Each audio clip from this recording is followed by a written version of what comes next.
एक रोज मैं अपनी बीवी बच्चों के साथ शॉपिंग के लिए जा रहा था। गाड़ी सिग्नल पर रुकी तो एक मांगती बगल में बच्चा दबाए आ गई और सदा लगाई, बाऊ दे अल्लाह देना थे, रब तेरी आस उम्मीद पूरी करे। मैंने 50 का नोट दिया और वो खुशी से दुआ देती एक तरफ चल दी। चंद सानिये बाद दर्जन भर औरतें और बच्चियों ने गाड़ी पर यलगार कर दी। सबके हाथ फैलाए दुआएं देती पुरुम्मीद नजरों से मुझे देख रही थी। मैंने सबकी खिदमत में कुछ ना कुछ पेश किया।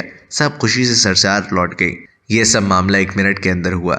इशारा खोला और मैंने गाड़ी आगे बढ़ा दी। मेरी बीवी ने खफगी का इजहार करते हुए कहा, जानते हैं, जब आपने पहली मंगती को पैसे दिए थे तब भी मुझे मालूम था कि अब ये दूसरों को भी बताएगी और देख लें, मेरा अंदाजा ठीक निकला।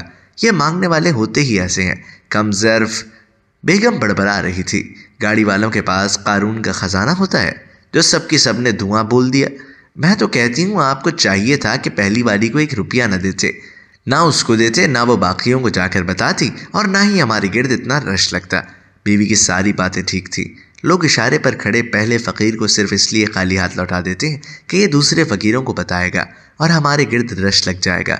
मेरी बेगम ने एक आम फहम बात की थी जो हर तरह से दुरुस्त थी, पर मैं गाड़ी चला रहा था और मेरी आंखों से आंसू रवा थे। बेगम ने बिन बादल बरसात की वजह पूछी। मैंने कहा, बेगम आज चंद टकों की खैरात ने मुझे एक दायमी गुर सिखा दिया है। बेगम ने सवालिया नज़रों से देखा। मैंने कहा, उन कदागर फ़कीर औरतों ने मुझे इत्तेफाक, दरियादिली, सखावत और तवक्ल के माना से आशना कर दिया है। बेगम ने हैरानी से मेरी जानिब देखा कि ये क्या कह रहे हैं आप। मैंने इस बात में सर हिलाया। ठीक कह रहा हूँ। मैंने कहा, रोज़मर्रा ज़िंदगी में अगर हमें कहीं से कोई सहूलत मिल जाए तो हम अपने दोस्तों और रिश्तेदारों को नहीं बताते, अकेले फ़ायदा उठाते हैं, क्योंकि हमारा तवक्ल कमज़ोर होता है। हमें लगता है अगर किसी और को बताया तो वो हमारा काम भी बिगाड़ देगा। हम भूल जाते हैं हमें देने वाली तो अल्लाह की ज़ात है। मेरा नसीब कोई नहीं छीन सकता। ये सब हमारे नफ्स की चालाकी है।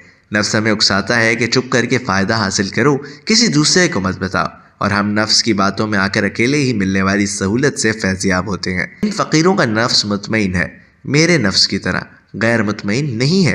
बेगम के चेहरे का तासुर बदल चुका था। मेरे बच्चे हैरानी से मेरी बातें सुन रहे थे। उस दिन वो मंगती फ़कीरनी मुझे खुशी का ये अनमोल राज चंद रूपों में सिखा गई। मैंने उस मंगती से इत्तेफाक, कुशादा दिली और तवक्कुल सीखा। वो मंगती नहीं थी, मंगती के रूप में अल्लाह की पैगाम रसा थी जो मुझे एक अच्छी बात सिखाने आई थी। मेरी बीवी बोली, आप दिन रात आंखें फोड़ते हैं, रिस्क वर्क काले करते हैं, तब जाकर पैसे मिलते हैं, तो क्या इस तरह रुपए लुटाना ठीक है? मैंने कहा, बाबा जी कहा करते थे कि बेटा जो भी साइल आए उसे ज़रूर कुछ ना कुछ दिया कर। मैंने पूछा, बाबा जी अपनी मेहनत की कमाई से क्यों दूं? बाबा जी ने कहा, तूने कौन सा पल्ले से देना है, अल्लाह ने तुझे दिया है उसमें से आगे दे दिया कर। दित्ते विच्चो देना। मेरी बीवी को बात समझ आ गई थी।